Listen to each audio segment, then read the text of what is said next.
மிகவும் அன்பாய் அழைக்கப்பட்ட அன்புக்குரிய சகோதர சகோதரிகளே, இன்றைய நாளிலும் கூட நம்முடைய பரிசுத்த வேதாகமத்தில் நாம் நம்முடைய ஆண்டவராகிய இயேசு கிறிஸ்துடைய மரணத்தை பற்றி நாம் அநேக காரியங்கள் படித்திருந்தாலும், கடைசியாக நம்முடைய ஆண்டவர் சிலுவையில் பேசின ஒவ்வொரு வார்த்தைகளும் நமக்கு மிகவும் முக்கியமான வார்த்தைகளாக, எந்த நோக்கத்தின் அடிப்படையில் அந்த வார்த்தைகள் பேசப்பட்டது, அதில் உள்ள அர்த்தங்கள் என்ன அப்படிங்கிறது நாம இன்னைக்கு பார்க்க போறோம். பட் அதுக்கு முன்னாடி இந்த தலைப்புல ஒரு சின்ன வித்தியாசம் இருக்கிறது நீங்க கவனிச்சிருந்திருக்கலாம்.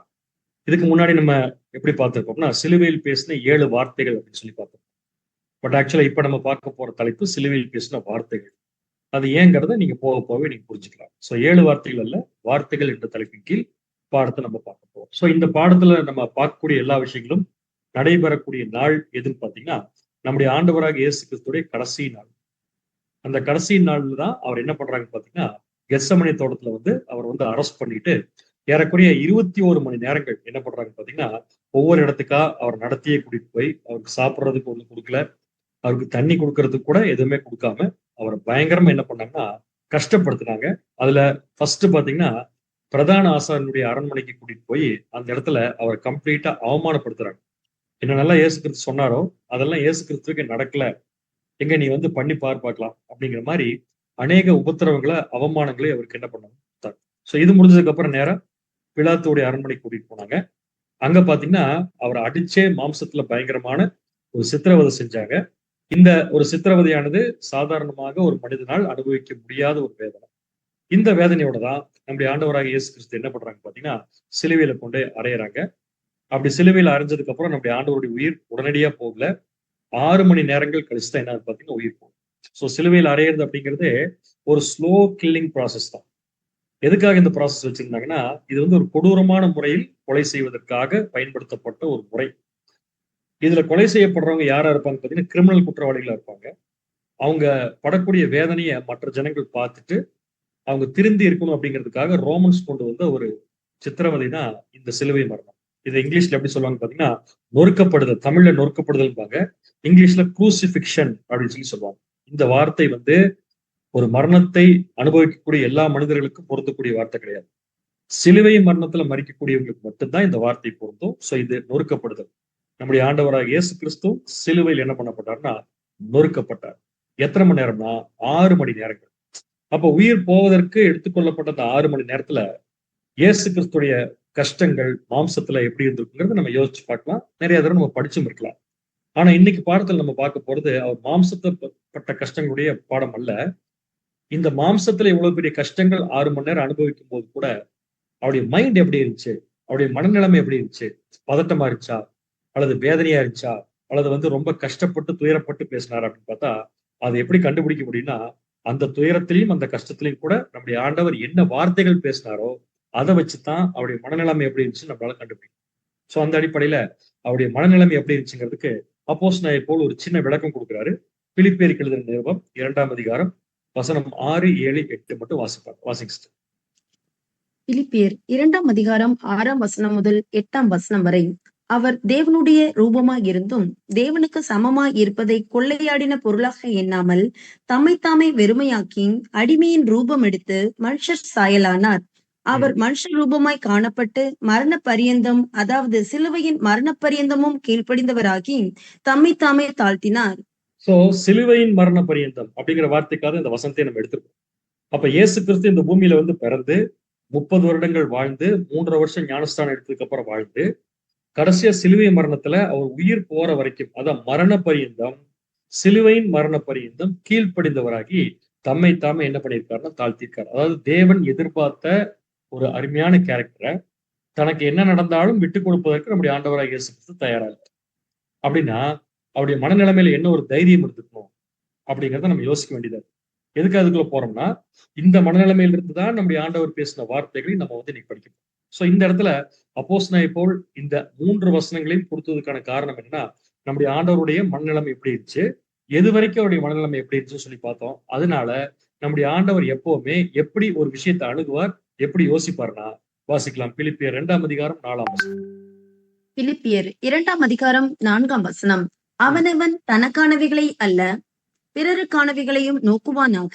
இந்த வசனத்துடைய நோக்கம் புரிஞ்சிருக்குன்னு நினைக்கிறேன் நமக்கு. அதாவது இயேசு கிறிஸ்து சிலுவையில 6 மணி நேரம் அவர் மரணத்திற்காக போராடி கொண்டிருக்கும் போது அவர் மனசுக்குள்ள வந்த எல்லா சிந்தனைகளும் அவரை பத்தின சிந்தனைகளா கண்டிப்பா இருந்திருக்க வாய்ப்பே இல்லை. அதான் பவுல் சொல்றாரு, அவனவன் தனக்கானவைகளை அல்ல பிறனுக்கானவைகளை நோக்குவானாக அப்படின்னு சொல்லி முடிச்சுட்டு, இந்த சிந்தை தான் யாருக்குள்ள இருந்துச்சுன்னா நம்முடைய ஆண்டவராக இயேசு கிறிஸ்து இருந்துச்சு. சோ ஆண்டவராக இயேசு கிறிஸ்துக்குள்ள இருந்து இந்த சிந்தை தான் யாருக்குள்ள இருக்கணும்னா நமக்குள்ள இருக்கணும். சோ சிலுவையின் மரண பரியந்தம் நம்முடைய ஆண்டவர் மனதில் வைத்திருந்த அந்த சிந்தை என்னங்கிறத நம்ம ஒவ்வொருத்தரும் வச்சிருக்கணுங்கிறத அப்போஸ்தலனாகிய பவுலுடைய நோக்கம். இப்ப நம்ம கண்டுபிடிக்க வேண்டியது இந்த 6 மணி நேரம் அவருக்குள்ள என்ன சிந்தை இருந்துச்சு அப்படின்னு கண்டுபிடிக்கிறதுக்கு ஒரே ஒரு க்ளூ, அவர் பேசின வார்த்தைகள். ஏன்னா வார்த்தைகள் வாயிலிருந்து வந்திருக்காது, இருதயத்துல இருந்து வந்திருக்கு.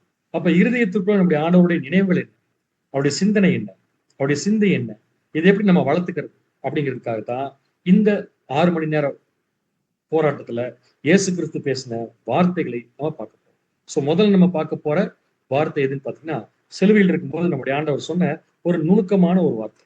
வாசிக்கலாம் பாருங்க. லூக்கா 23ஆம் அதிகாரம் 34ஆம் வசனம்.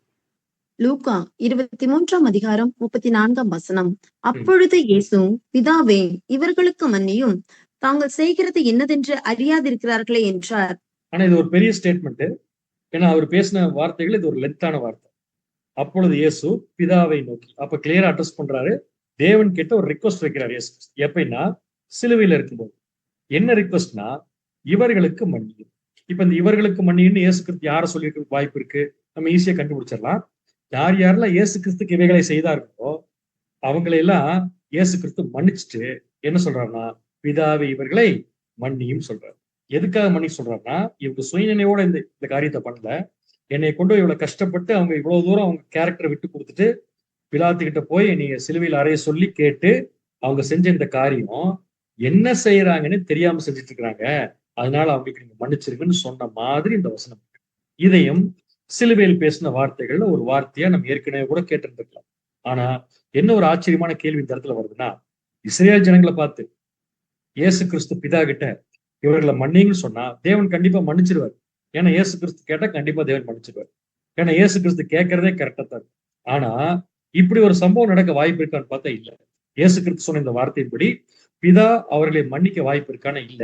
ஏன்னு கேட்டீங்கன்னா, இயேசு கிறிஸ்து சிலுவையில் அறிவதற்கு முன்னாடி என்ன பேசினார், கொஞ்ச நாளைக்கு முன்னாடி ஒரு 1 வீக் பிஃபோர் என்ன பேசினார்னா, அவங்க செய்யக்கூடிய செய்கைகளை பார்த்துட்டு இயேசு கிறிஸ்து அவங்க கொடுத்த ஒரு நியாய தீர்ப்பு. வாசிக்கலாம் பாருங்க. மத்தேயு 23ஆம் அதிகாரம் 37ஆம் வசனம். மத்தேயு 23ஆம் அதிகாரம் 37ஆம் வசனம். எருசலேமே, எருசலேமே, தீர்க்கதரிசிகளை கொலை செய்து உன்னிடத்தில் அனுப்பப்பட்டவர்களை கல்லெறிகிறவளே, கோழி தன் குஞ்சுகளை தன் சிறகுகளின் கீழே கூட்டி சேர்த்துக் கொள்ளும் வண்ணமாக நான் எத்தனை தரமோ உன் பிள்ளைகளை கூட்டி சேர்த்துக் கொள்ள மனதாயிருந்தேன், உங்களுக்கோ மனதில்லாமல் போயிற்று. உங்களுக்கு மனசு இல்ல. அதாவது நான் உங்களை எவ்வளவோ தடவை சரி பண்ணலாம் முயற்சி எடுத்து பார்த்தேன். நான் எடுத்த எந்த முயற்சிக்கு நீங்க கீழ்ப்படியவும் இல்ல, அதுக்கு ஒத்துழைக்கவும் இல்ல. அதனால நான் ஒண்ணு புரிஞ்சுக்கிட்டேன், எனக்கு இருக்கிற மனசு உங்களுக்கு இல்ல. அதனால என்ன சொல்லி முடிச்சிட்டாருன்னா 38ஆம் வசனம் வாசிக்கலாம். மத்தேயு 23ஆம் அதிகாரம் 38ஆம் வசனம். ம். இதோ உங்கள் வீடு உங்களுக்கு பாழாக்கி விடப்படும். இப்ப நம்ம நல்லா யோசிக்கலாம். சிலுவையில இயேசு கிறிஸ்து அறைவதற்கு கொஞ்ச நாளைக்கு முன்னாடி இதோ உங்கள் வீடு உங்களுக்கு பாழாக்கி விடப்படும் இயேசு கிறிஸ்து தன் வாயாலே சொல்லிட்டு அவர் சிலுவையில போய் மரிக்கிறதுக்கு முன்னாடி பிதாவை நோக்கி இவங்களுக்கு மன்னிங்கன்னு சொல்றதுக்கு வாய்ப்பு இருக்கான்னு பார்த்தா கட்டாயமா வாய்ப்பு இல்லை. அப்படின்னா இந்த 2 விஷயத்துல ஏதோ ஒண்ணுதான் உண்மை. அதாவது எருசலேம் நகரத்திற்கு வீடு பாழாக்கி விடப்படும் என்ற தீர்க்க தரிசனம் ஒண்ணு நிறைவேறணும், அல்லது அவங்க ஆசீர்வதிக்கப்படும். எப்ப கேட்ட மாதிரி, சிலுவையில கேட்ட மாதிரி. அன்புக்குரிய சகோதர சகோதரர்களே, இதுல எது நடந்துச்சுன்னு பாத்தீங்கன்னா, அவர்கள் வீடு பாழாக்கி விடப்பட்டதா உண்மை. எந்த வருஷம் பாத்தீங்கன்னா கிபி 70. அப்படின்னா பாழாக்கி விடப்படும் சொன்ன அந்த வார்த்தை தான் நிறைவேறுச்சுன்னா, சிலுவையில இயேசுக்கு சொன்ன அந்த வார்த்தை என்னாச்சு?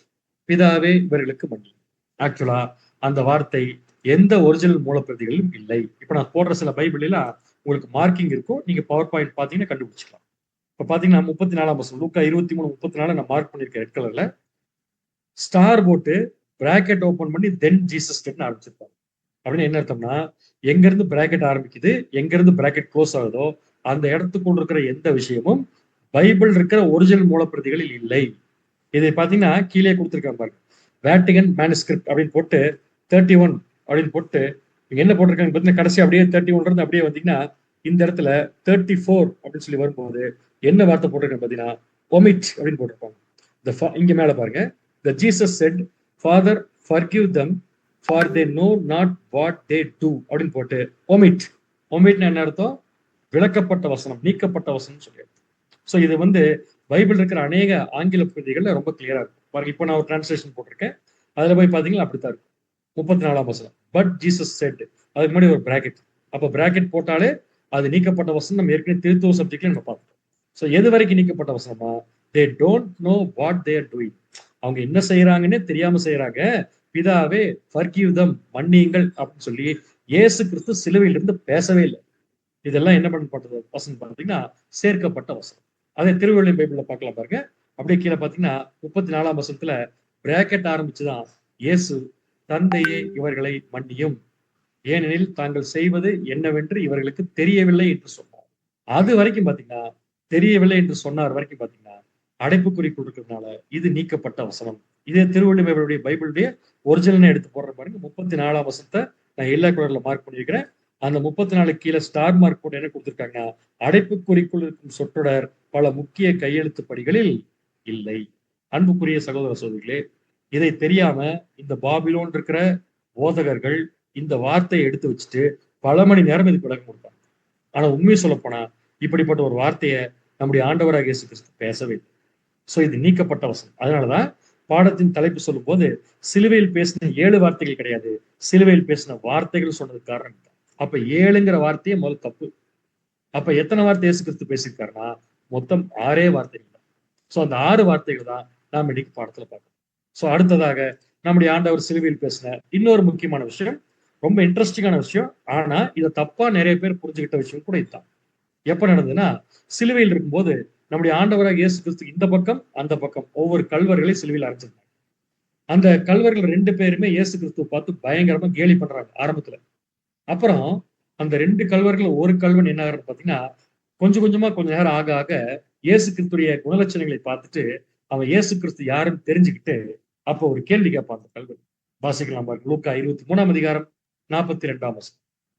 லூக்கா 23ஆம் அதிகாரம் 42ஆம் வசனம். இயேசுவை நோக்கி, ஆண்டவரே, நீர் உம்முடைய ராஜ்யத்தில் வரும்போது அடியேனை நினைத்தருளும் என்றான். ரொம்ப அருமையான ஒரு ஃபெய்த் அந்த கல்வன் காமிச்சிருக்காரு. என்ன சொல்றாருன்னா, இயேசுவை நோக்கி, ஆண்டவரே நீர் உம்முடைய ராஜ்யத்தில் வரும்போது. அப்ப என்ன புரிஞ்சுக்கிட்டாரு? இன்னும் கொஞ்ச நேரத்துல இயேசு கிறிஸ்து மரிக்க போறாரு, நாமளும் மரிக்க போறோம்.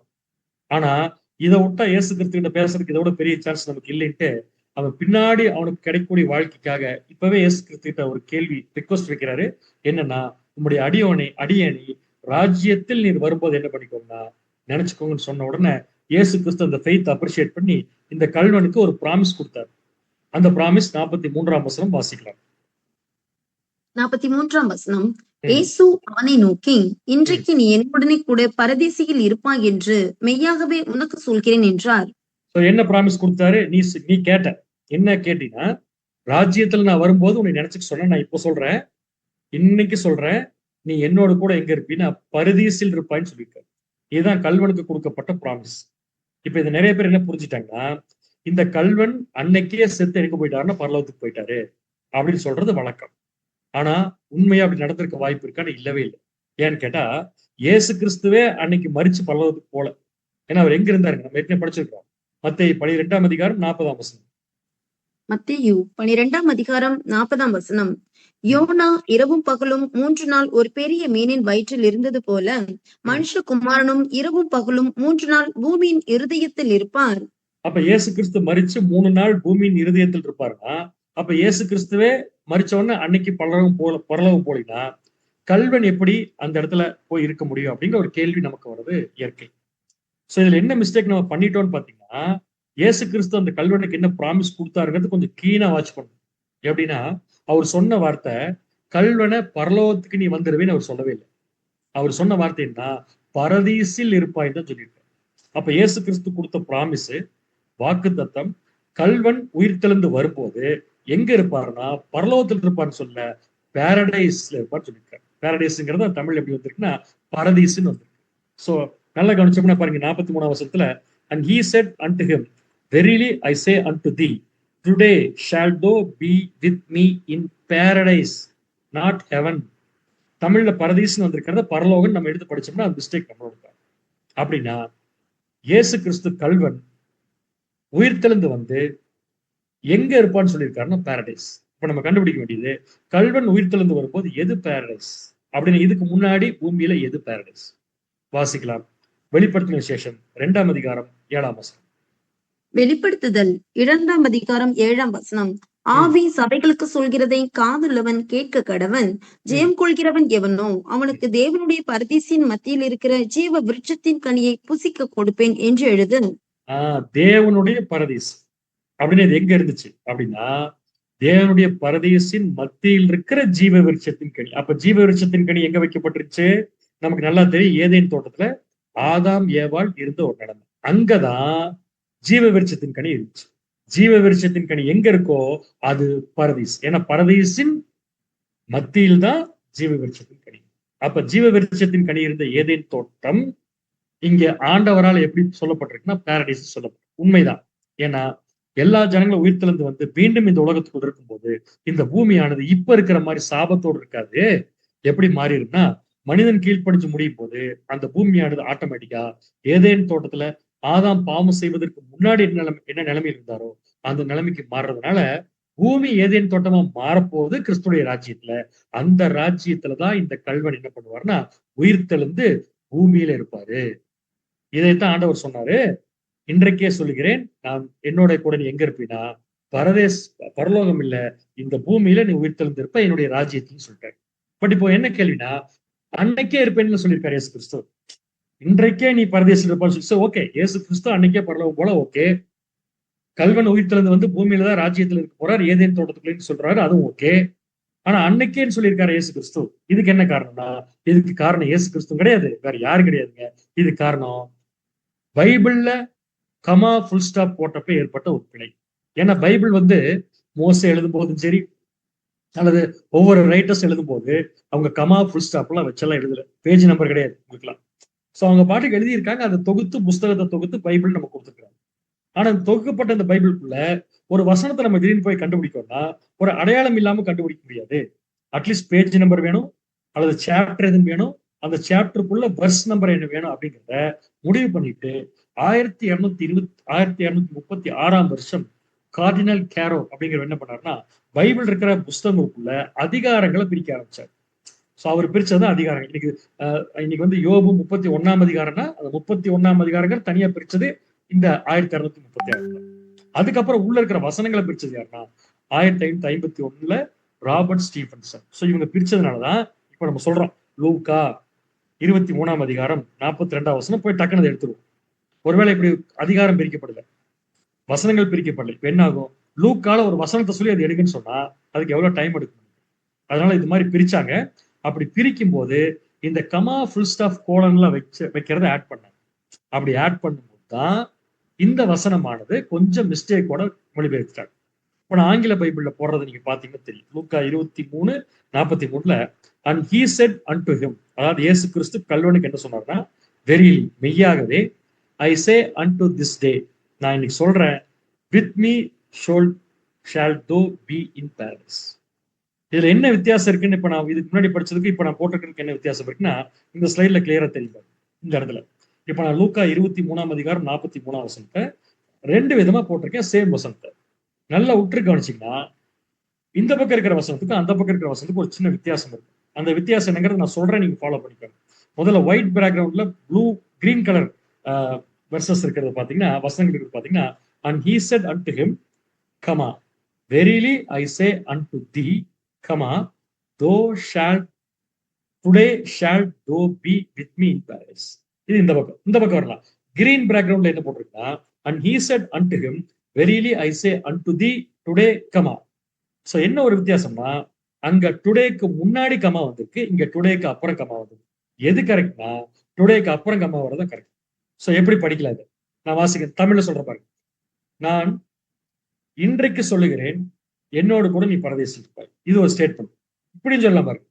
நான் சொல்றேன், இன்னைக்கு நீ பரதேசில் இருப்பாய். ரெண்டுக்கு வித்தியாசம் இருக்கு. அதாவது இயேசு கிறிஸ்து கல்வன்ட்ட என்ன சொல்லியிருக்காருன்னா, நீ இன்னைக்கு என்கிட்ட கேட்ட, என்ன கேட்ட? உங்க ராஜ்யத்துல வரும்போது நீ நினைச்சுக்கோங்க கேட்டில, அதனால இன்னைக்கு நீ கேட்டதுனால நான் இன்னைக்கே சொல்லிடுறேன், என் ராஜ்யம் வரும்போது நீ எங்க இருப்ப. சோ டுடேக்கு அப்புறம் கமா வந்தா என்ன அர்த்தம்னா, நான் இன்னைக்கே சொல்றேன், என் ராஜ்யத்தில் நீ இருப்ப. டுடேக்கு முன்னாடி கமா போயிடுச்சுன்னா என்ன ஆகும்? நான் சொல்றேன், இன்னைக்கு நீ ராஜ்யத்துல கூட இருப்ப. சோ இயேசு கிறிஸ்துவே இன்னைக்கு ராஜ்யத்துக்குள்ள போலங்கிறப்ப அது நடக்கிறதுக்கு வாய்ப்பு இல்லை.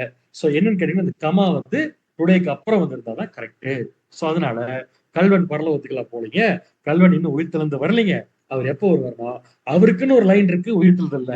அப்ப வருவாரு. அப்ப வரும்போது பூமி ஏதேன் தோட்டமா இருக்கும், பாரடைஸ்ல இருக்கும். அந்த பாரடைஸ்ல தான் இந்த கல்வன் இருப்பாருங்கிறத இயேசு கிறிஸ்து அவனுக்கு ப்ராமிஸா கொடுத்தார். சோ கல்வன் எல்லாம் பரலோகத்துக்கு போகல. இது 2வது வார்த்தை.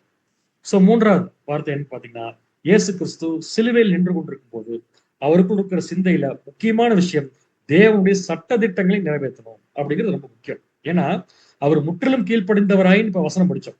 அப்ப ஏற்கனவே ஒரு யூத மார்க்கத்தை சேர்ந்த நம்முடைய ஆண்டவர் நியாயப்பிரமாணத்திற்கு கீழ்ப்பட்ட ஒருத்தர், நியாயப்பிரமாணத்தின்படி நடக்க வேண்டிய ஒருத்தர், சிலுவை வரைக்கும் தேவனுக்கு பிரியமா இருக்கிறது எப்படி காமிக்க முடியும்னா, அன்னைக்கு அவர் கொடுத்த கட்டளையான நியாயப்பிரமாணத்தை கம்ப்ளீட்டா கடைபிடிச்சிட்டாங்க. சோ சிலுவையில் இருக்கும்போது இயேசு கிறிஸ்து நியாயப்பிரமாணத்தின்படி செய்ய வேண்டிய ஒரு காரியம் பேலன்ஸ் இருந்துச்சு.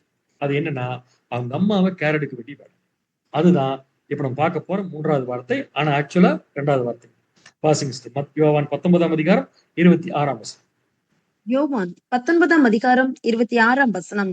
அப்பொழுது இயேசு தம்முடைய தாயையும் அருகே நின்ற தமக்கு அன்பா இருந்த சீஷனையும் கண்டு தம்முடைய தாயை நோக்கி, ஸ்திரீயே, அதோ உன் மகன் என்றார். சோ இயேசு கிறிஸ்து யாரை கூப்பிடுறாரு? அன்பா இருந்த சீஷன். அது வேற யாரும் இல்லைங்க, யோவான் தான். சோ இயேசு கிறிஸ்துடைய பிரதர். சோ இப்ப என்ன பண்றாருன்னா, இயேசு கிறிஸ்து தன் தாயை இவர் கேர் எடுக்க முடியாத கண்டிஷனுக்கு இவர் போயிட்டதுனால, இன்னும் கொஞ்ச நேரத்துல இவர் மரிக்க போறதுனால, இப்ப என்ன பண்றாருன்னு யோவானை பார்த்து தாயை நோக்கி, இதோ உன் மகன் அப்படிங்கிற. அடுத்தது யோவானை பார்த்து என்ன சொல்றாருன்னா, 27ஆம் வசனம். 27ஆம் வசனம். பின்பு அந்த சீஷனை நோக்கி, அதோ உன் தாய் என்றார். அந்நேரம் முதல் அந்த சீஷன் அவளை தன்னிடமாய் ஏற்றுக்கொண்டான். சீஷனை பார்த்து என்ன சொல்றாரு? யோவானை பார்த்து என்ன சொல்றாருன்னா, இதோ உன்னுடைய தாய்ன்னு சொன்ன உடனே இம்மிடியட்டா அந்த சீஷன் அந்த அம்மாவை தாயா ஏற்றுக்கொண்டு அவர் வந்து நடக்க ஆரம்பிச்சிட்டாரு. சோ எதற்காக இயேசு கிறிஸ்து இந்த காரியத்தை செய்யணும் அப்படின்னா, நியாயப்பிரமாணத்துல ஒரு கட்டளை இருக்கு. என்னன்னா, ஒரு மகன் தான் தாய் தகப்பன கேர் எடுக்கும். பட் அந்த கேர் எடுக்க முடியாத சூழ்நிலைக்கு இப்ப இயேசு கிறிஸ்து போனதுனால, இப்ப அவர் என்ன பண்றாருன்னா, அந்த கேர் எடுக்கிறதுக்குரிய ஒரு முகாந்திரத்தை அங்க செட் பண்றாரு. அதுவும் தேவனுக்கு கீழ்ப்படுத்துதான். வாசிக்கலாம் பாருங்க. யாத்திராகமம் 20ஆம் அதிகாரம் 12ஆம் வசனம். யாத்ராகமம் 20ஆம் அதிகாரம் 12ஆம் வசனம். உன் தேவனாகிய கர்த்தர் உனக்கு கொடுக்கிற தேசத்திலே உன் நாட்கள் நீடித்திருப்பதற்கு உன் தகப்பனையும் உன் தாயையும் கனம் பண்ணுவாயாக. எவ்வளவு கிளியரா நம்முடைய ஆண்டவர் ஒவ்வொரு கட்டளைகளையும் அவர் மரிக்க போற நேரத்துல கூட சரியா நிறைவேற்றுறாங்க. இதெல்லாம் நமக்கு என்ன பாடம்னா, நம்ம வாழ்க்கையில சோதனைகள், போராட்டங்கள் வரும்போது முதல்ல நம்ம லூஸ் பண்றது எதுன்னா, நம்ம வச்சிருக்கிற ஃபெய்த்தை தான். ஆனா யோசிச்சு பாருங்க, என்னதான் வந்தாலும் சரி, கடைசி வரைக்கும் தேவன் எனக்கு கொடுத்திருக்கிற கட்டளைகளை ஒரு யூதனா நான் நிறைவேற்றி முடிச்சுட்டு தான் போவேன் அப்படிங்கிறதுல இயேசு கிறிஸ்து காண்பித்த வைராக்கியம் இன்னைக்கு நமக்கு என்ன சொல்லி கொடுக்குதுன்னா, நமக்கெல்லாம் இந்த மாதிரி சூழ்நிலைகள் வரப்போறது இல்லை இயேசு கிறிஸ்துக்கு வந்த மாதிரி. பட் இயேசு கிறிஸ்துக்கு வந்த சூழ்நிலை நமக்கு வராட்டியும் இயேசு கிறிஸ்துக்கு வந்த மனநிலைமை நமக்கு வர்றதுக்கு வாய்ப்பு. அப்படி வரும்போது கூட நம்ம என்னதான் பண்ணணும்னா, கடைசி நிமிஷம் வரைக்கும் தேவன் கொடுத்திருக்கிற வசனத்தின்படிதான் நடக்கணுமே தவிர, விட்டுட்டு வேற வழியில மாத்தி நடந்தா நாம கிறிஸ்துடைய சிந்தை உடையவர்கள் அல்லங்கிறத இந்த 3வது வார்த்தையின் மூலம் நம்முடைய ஆண்டவர் நமக்கு தெரிவிக்கிறார். அடுத்தது 4வது வார்த்தை. சோ இது எப்ப நடக்குதுன்னா, இயேசு கிறிஸ்து சிலுவையில ஏறி ரொம்ப நேரமாகி அவர் பயங்கரமா ரத்தமுள்ள சொட்ட சொட்ட நின்று இருக்கும் போது ஒரு வேர்டு பேசுறாரு. வாசிக்கலாம் பாருங்க. யோவான் 19ஆம் அதிகாரம் 28ஆம் வசனம். யோவான் 19ஆம் அதிகாரம் 28ஆம் வசனம். அதன் பின்பு எல்லாம் முடிந்தது என்று இயேசு அறிந்து வேத வாக்கியம் நிறைவேறத்தக்கதாக தாகமாயிருக்கிறேன் என்றார். சோ ரொம்ப கிளியரா கடைசி நேரம் நெருங்க நம்முடைய ஆண்டவர் எல்லாம் முடிந்தது என்று அறிந்து, அப்ப என்ன புரிஞ்சுக்கிட்டாரு, இன்னும் கொஞ்ச நேரத்துல நானு ஃபியூ மினிட்ஸ்ல நான் சாக போறேன். அதனால கடைசி என்ன வேர்டு சொல்றாருன்னா, தாகமா இருக்கிறேன்னு சொல்றாரு. இப்ப நம்ம என்ன தப்பா புரிஞ்சுக்க கூடாது அப்படின்னா, இயேசு கிறிஸ்து இந்த இடத்துல பேசினது அவருடைய சரீர தாகத்தை பற்றின்னு சொல்லி நம்ம நினைச்சுக்க கூடாது. இல்ல அவர் சரீர தாகத்தை பத்தி தான் பேசினார்னா, அவரு கூட அங்க நின்று இருந்த ஜனங்களும் அப்படித்தான் புரிஞ்சுக்கிட்டு, ஒரு ரோமன் சோல்ஜர் என்ன பண்ணாருன்னு பாத்தீங்கன்னா, 69ஆம் சங்கீதம் 21ஆம் வசனத்துல பாடியிருக்காரு தாவீது. பாருங்க, வாசிங்க. 69ஆம் சங்கீதம் 21ஆம் வசனம். என் ஆகாரத்தில் கசப்பு கலந்து கொடுத்தார்கள், என் தாகத்துக்கு காடியை குடிக்க கொடுத்தார்கள். ஏன் கொடுத்தாங்க? இயேசு கிறிஸ்து சொல்றாரு, நான் தாகமா இருக்கிறேன். ஒருவேளை இயேசு கிறிஸ்து சரீரத்துல தாகம் இருந்தா 21 மணி நேரமா தண்ணி குடிக்காதவர் இப்ப போய் தண்ணி கேட்க போறாரு மறிக்கிறப்ப. அதுக்கு அவருக்கு அவசியமே கிடையாது. அப்ப தாகமா இருக்கேன்னு என்ன அர்த்தம்? ஏதோ ஒரு விஷயம் இன்னும் இயேசு கிறிஸ்துவ திருப்திப்படுத்தல. அதான் சொல்றாரு, நான் தாகமா இருக்கிறேன். ஆனா கூட இருந்தவங்களுக்கு அது புரியாம அவங்க என்ன பண்றாங்கன்னா, காடிய தேய்ச்சு ஒரு துணியில தேய்ச்சு என்ன பண்றாங்கன்னா, அவருக்கு அப்படியே எடுத்து நீட்டுறாங்க. அது வேற ஒண்ணும் இல்லைங்க. சாராயம் தான். ஏன்னா வழி போவதற்காக கொடுக்கப்படக்கூடிய ஒரு அன்னைக்கு இருந்த ஒரு விஷயம். சோ அத எடுத்து குடுக்குறாங்க. ஒருவேளை இயேசு கிறிஸ்து அத குடிச்சிருந்தாருன்னா, அவருடைய பலி வந்து பரிபூரணமான பலியா இருந்திருக்காது. அதனால அவர் என்ன பண்றாருன்னா, வாசிக்கலாம். மத்தேயு 7ஆம் அதிகாரம் 34ஆம் வசனம். மத்தேயு 27ஆம் அதிகாரம் 34ஆம் வசனம். ம், கசப்பு கலந்த காடியை அவருக்கு குடிக்க கொடுத்தார்கள். அவர் ம். அதை ருசி பார்த்து குடிக்க மனதில்லாதிருந்தார். அப்ப அவங்க குடுத்ததுதான் இயேசு கிறிஸ்து கேட்டிருந்தாருன்னா வாங்கி குடிச்சிருப்பாரு. ஆனா அவங்க குடுத்தது அவர் வாங்கி குடிக்கலைன்னா, அவர் கேட்டது வேற எதையோ. அப்படின்னு இயேசு கிறிஸ்து தாகமா இருக்குன்னு சொன்னாரே, அது எந்த தாகம்? அப்படின்னா, தண்ணி தாகம் அல்ல. அவருடைய சரீரம் இன்னும் தாகமா இருக்கு.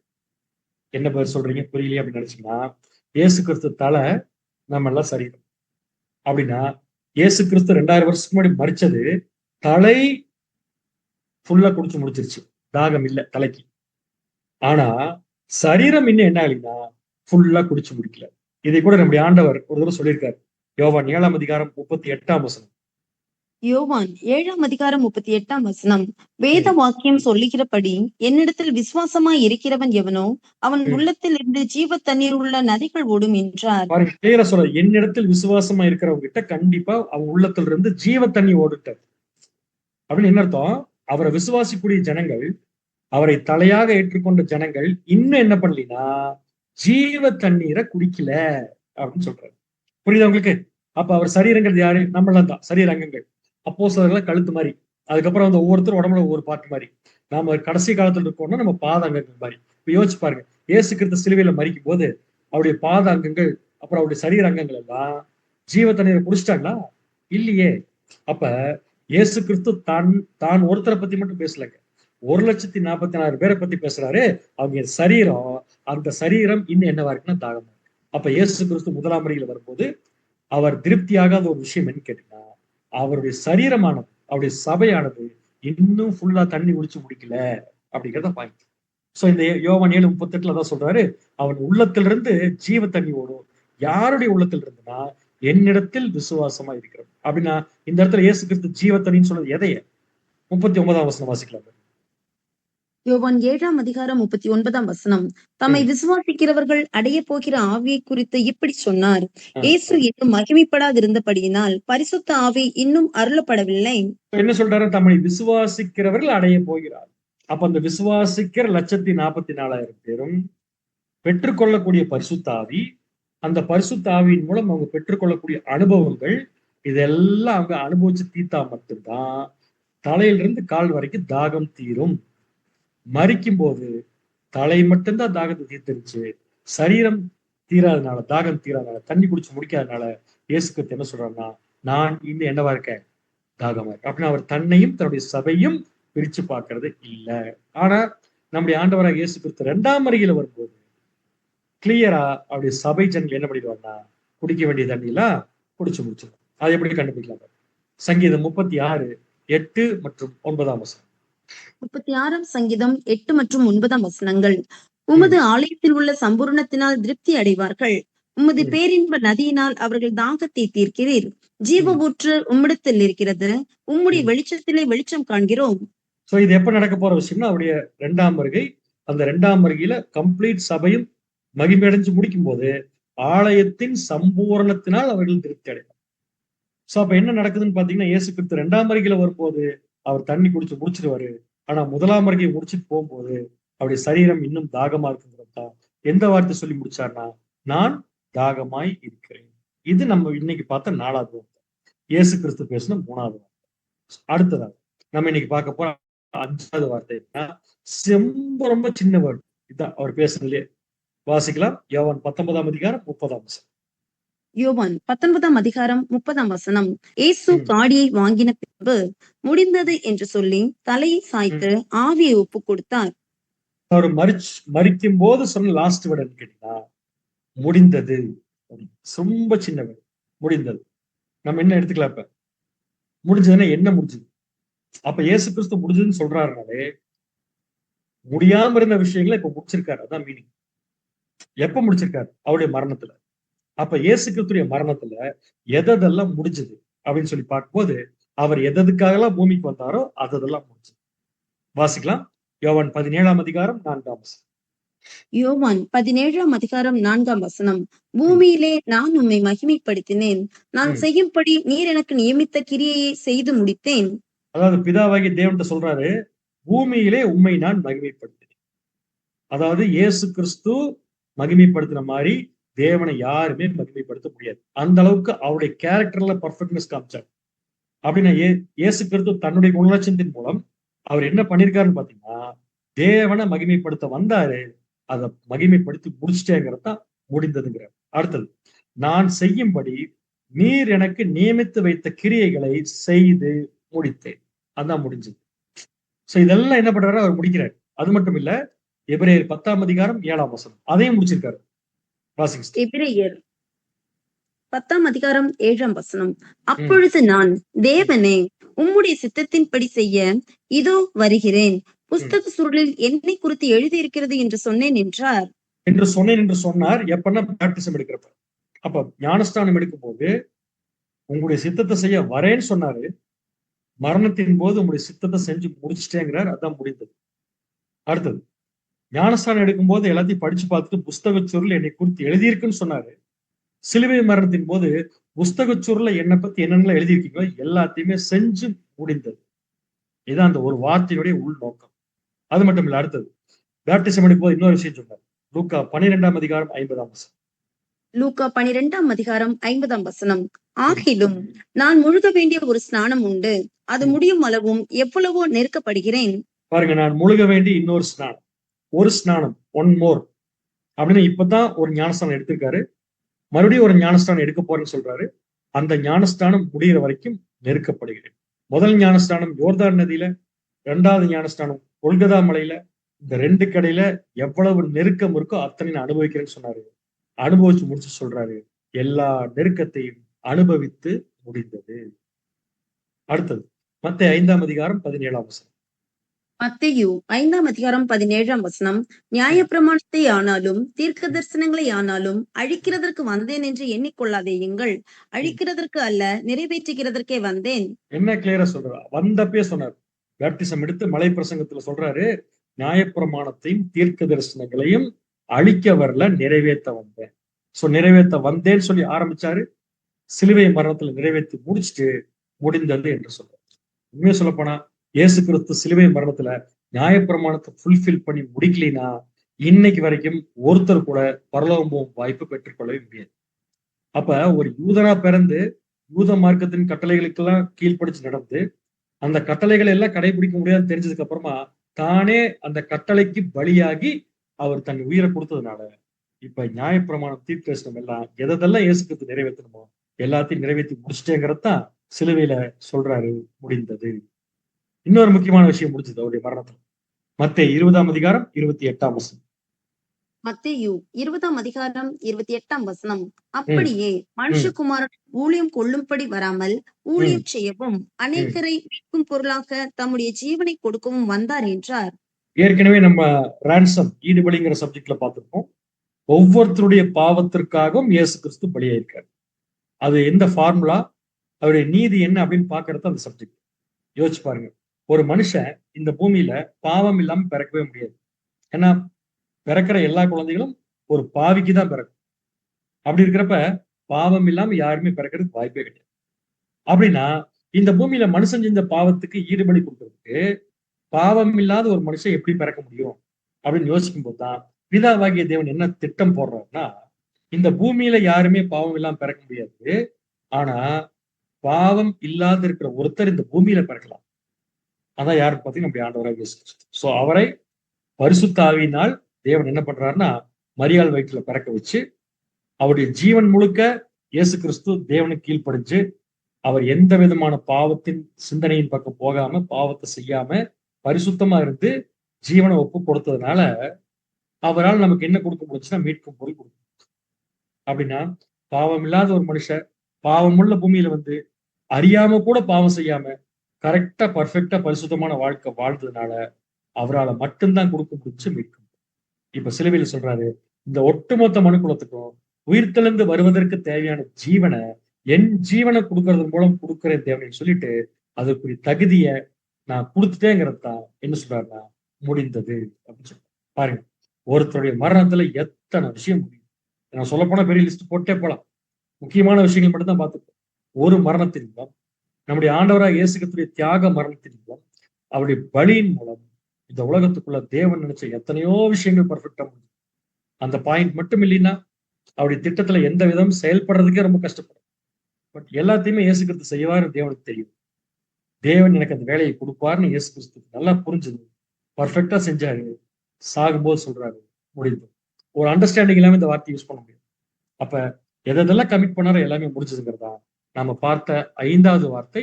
நம்முடைய ஆண்டவர் ஆக்சுவலா பேசியிருந்த 4வது வார்த்தை பார்த்தோம். ஏன்னா ஒரு வார்த்தை நீக்கப்பட்ட அவசரம். அடுத்தது இன்னொரு முக்கியமான விஷயம், இது 6வது வார்த்தை. நம்ம படிக்கிறதுக்கு இன்னைக்கு 6வது வார்த்தை, இயேசு கிறிஸ்து பேசுனது 5வது வார்த்தை. அப்படி வச்சுக்கலாம். மத்தேயு 27ஆம் அதிகாரம் 46ஆம் வசனம். மத்தேயு 27ஆம் அதிகாரம் 46ஆம் வசனம். 9ஆம் மணி நேரத்தில் இயேசு ஏலி ஏலி லாமா சபக்தானி என்று மிகுந்த சத்தமிட்டு கூப்பிட்டார். அதற்கு என் தேவனே ஏன் என்னை கைவிட்டீர் என்று அர்த்தமாம். இது ரொம்ப யோசிக்க வேண்டிய ஒரு வார்த்தை. ஏன்னா இப்படி ஒரு வார்த்தை நம்முடைய ஆண்டவர் பேசுவார்னு யாருமே எதிர்பார்த்திருக்க மாட்டோம். அந்த ஏலி ஏலி லாமா சபக்தானி விட்டுறலாம், அதோடைய மொழிபெயர்ப்புக்கு வந்துடலாம். என் தேவனே ஏன் என்னை கைவிட்டீர். இப்ப இது எப்ப பேசுறாருன்னு பாத்தீங்கன்னா மரிக்கிறப்ப. யார்கிட்ட பேசுறாருன்னா தேவன் கிட்ட. ஒரு கொஸ்டின் வைக்கிறாரு, ஏன் அப்படின்னா ஒரு கொஸ்டின். அப்ப ஏங்கிற கேள்வி தேவன் கிட்ட இயேசு கிறிஸ்து எதுக்காக கேட்கிறாரு அப்படின்னா, தனக்கு இப்போ ஒரு பிரச்சனை, இப்ப மரிக்க போறாரு இயேசு கிறிஸ்து. சோ மரணத்தின் தருவாயில் இருக்கிற நம்முடைய ஆண்டவர் தேவனை பார்த்து ஏன்னு கேட்கிறாருன்னா, எப்படி இருக்குன்னா இது, ஏன் என் மரணத்தை எனக்கு நீங்க கொடுத்தீங்க அப்படிங்கிற மாதிரி இருக்கு. ஆனா அப்படி இருக்கிறதுக்கு வாய்ப்பே இல்லை. ஏன்னா இயேசு கிறிஸ்து தேடிதான் வந்தார் இந்த மரணத்தை. பின்பு நான் யாரை அனுப்புவேன்னு சொல்லும்போது நான் போறேன்னு வந்தப்ப அந்த வரேன்னு சொல்ற மைண்ட்ல இதெல்லாம் நடக்குன்னு ஒரு கல்லாவே தெரியும். அது மட்டும் இல்ல, சீஷர்கள் அதிர்ச்சியா இருந்துருவாங்கன்னு சொல்லிட்டு இவர் மரணத்தை இவரே சீஷர்களுக்கு முதல்ல சொல்ல ஆரம்பிச்சிட்டார். வாசிக்கலாம் பாருங்க, மத்தேயு 16ஆம் அதிகாரம் 21ஆம் வசனம். மத்தேயு 16ஆம் அதிகாரம் 21ஆம் வசனம். அது முதல் இயேசு தாம் எருசலேமுக்கு போய் மூப்பராலும் பிரதான ஆசாரியராலும் வேதபாரகராலும் பல பாடுகள் பட்டு கொலையுண்டு 3ஆம் நாளில் எழுந்திருக்க வேண்டும் என்பதை தம்முடைய சீஷர்களுக்கு சொல்லத் தொடங்கினார். அப்ப இயேசு கிறிஸ்து தன்னுடைய மரணம் வரப்போகுதுங்கிறத கரெக்டா ஒரு வாரத்துக்கு முன்னாடியே சொல்ல ஆரம்பிச்சிட்டார். யாருக்கு? சீஷர்களுக்கு. அப்ப இயேசு கிறிஸ்துவுக்கு மரணம் வரப்போகுதுன்னு வர்றதுக்கு முன்னாடி, ரொம்ப ஜஸ்ட் முன்னாடி கூட இயேசு கிறிஸ்து நல்லா தெரியும். அப்படின்னா மரணம் வரும்போது ஏன் அப்படி சொல்லணும்? தேவனை பார்த்து ஏன் கேட்கணும்? என் தேவனே ஏன் என்னை கைவிட்டீர். இன்னொரு வசனம் கூட வாசிக்கலாம். மார்க் 10ஆம் அதிகாரம் 33ஆம் வசனம். மார்க் 10ஆம் அதிகாரம் 33ஆம் வசனம். இதோ எருசலேமுக்கு போகிறோம், அங்கே மனுஷகுமாரன் பிரதான ஆசாரியரிடத்திலும் வேதபாரகரிடத்திலும் ஒப்புக் கொடுக்கப்படுவார். அவர்கள் அவரை மரண ஆக்கினைக்குள்ளாக தீர்த்து புற தேசத்தாரிடத்தில் ஒப்புக் கொடுப்பார்கள். யார் இயேசு கிறிஸ்துவ அடிக்க போறாங்க, எப்ப அடிக்க போறாங்க, எப்படி எப்படிலாம் அடிக்க போறாங்க, எங்க வச்சு கொலை பண்ண போறாங்க, எல்லா விஷயமும் யாருக்கு நல்லா தெரியும்னா நம்ம ஆண்டவருக்கு தெரியும். அப்ப தான் மரிக்க போற விதம் என்னங்கிறது தெரியும், மரிக்க போற நாள் எதுன்னு தெரியும், யார் தன்னை மரணத்துக்குள்ள கொண்டு போக போறாங்கன்னு தெரியும். சோ எல்லாமே தெரிஞ்சிருந்தோம். எல்லாமே மத்தவங்களுக்கு சொல்லிட்டு இருந்த நம்முடைய ஆண்டவர் அதே விஷயம் தனக்கு வரும்போது ஏன் சிலுவையில தேவனை பார்த்து என் தேவனே ஏன் என்னை கைவிட்டேன்னு சொன்னார். ஒரு சிலர் என்ன நினைக்கிறதுன்னா, அளவுக்கு அதிகமான வலி, அந்த வலி தாங்காம தேவனை பார்த்து கேட்கல, ஏன் தேவனே என்னை கை விட்டீங்க அப்படின்னு கேட்டுருக்கலாம். ஆனா அளவுக்கு அதிகமான அடியில இயேசு கிறிஸ்து அடிக்கல. அவருக்கு தெரியும் எவ்வளவு அடி விழுகுன்ட்டு. ஆனா அவருக்கு அடிச்ச அடி அதிகம் தான். ஆனா அந்த அதிகமான அடி உழுகுன்ட்டு அவருக்கு முன்னாடியே தெரியும். ஏன்னா வாசிக்கலாம் பாருங்க, பழைய ஏற்பாட்டுல 50ஆம் அதிகாரம் 6ஆம் வசனம். ஏசாயா 50ஆம் அதிகாரம் 6ஆம் வசனம். அடிக்கிறவர்களுக்கு என் முதுகையும் தாடை மயிரை பிடுங்குகிறவர்களுக்கு என் தாடைகளையும் ஒப்புக் கொடுத்தேன். அவமானத்துக்கும் உமிழ்நீருக்கும் என் முகத்தை மறைக்கவில்லை. அப்ப இயேசு கிறிஸ்து ஏற்கனவே பழைய ஏற்பாட்டுல படிச்சுட்டாரே இவருக்கு என்னெல்லாம் வரப்போகுது. அடிக்கிறவங்களுக்கு என் முதுகை கொடுப்பேன் அப்படின்னு அர்த்தம். முதுகை காட்டாம திரும்ப மாட்டேன், கொடுத்து அடிங்கன்னு சொல்லுவேன். தாடை மயிரை பிடுங்கிறவர்களுக்கு என் தாடையை கொடுப்பேன் அப்படின்னு என்ன மீனிங்? என்னுடைய உயிர் போகணும்னா இந்த விஷயங்கள்லாம் நடக்கணும்னு தேவன் தீர்மானிச்சதுனால யார் ரொம்ப கஷ்டப்பட்டாலும் என் உயிர் எடுக்க வேண்டாம், நானே கொடுக்குறேங்கிறார். அவமானத்திற்கும் உமிழ்நீருக்கும் என் முகத்தை நான் என்ன பண்ண மாட்டேன், மறைக்க மாட்டேன். அப்படின்னா ஏன் இந்த பதட்டம்? என் தேவனே என்னை கைவிட்டீர். இது மட்டும் இல்லைங்க, அவர் வாயை திறந்து இந்த கேள்வி கேட்க மாட்டேன்னு ஏற்கனவே சொல்லியிருக்காரு. வாசிக்கலாம். ஏசாயா 42ஆம் அதிகாரம் 2ஆம் வசனம். ஏசாயா 42ஆம் அதிகாரம் 2ஆம் வசனம்.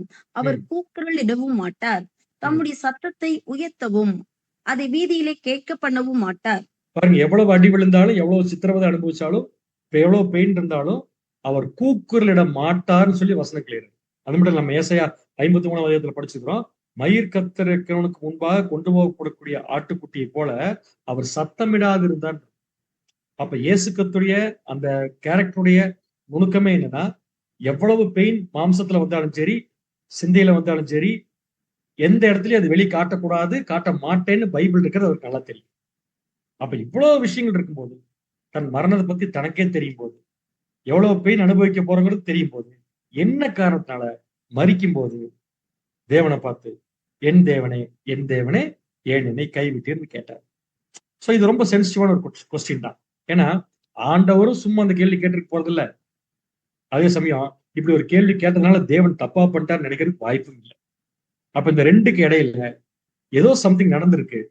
அந்த சம்திங் நடந்ததை இயேசு கிறிஸ்து எப்ப கண்டுபிடிச்சிருக்காருன்னா சிலுவை. அதை கண்டுபிடிச்சு ரியலைஸ் பண்ண உடனே இயேசு கிறிஸ்துவால தாங்க முடியல. சோ தேவனை பார்த்து கேட்கிறாரு, என் தேவனே, என் தேவனே, ஏன் நீக்கி. அந்த சம்திங் சொல்ற இல்லையா, அது மரணத்தை பத்தி அல்ல. ஏன்னா அது நல்லா தெரியும். அந்த சம்திங் சொல்ற இல்லையா, அது உடம்பு முழுக்க அவங்க சதைகளை பிச்சு எடுத்த வழி அல்ல.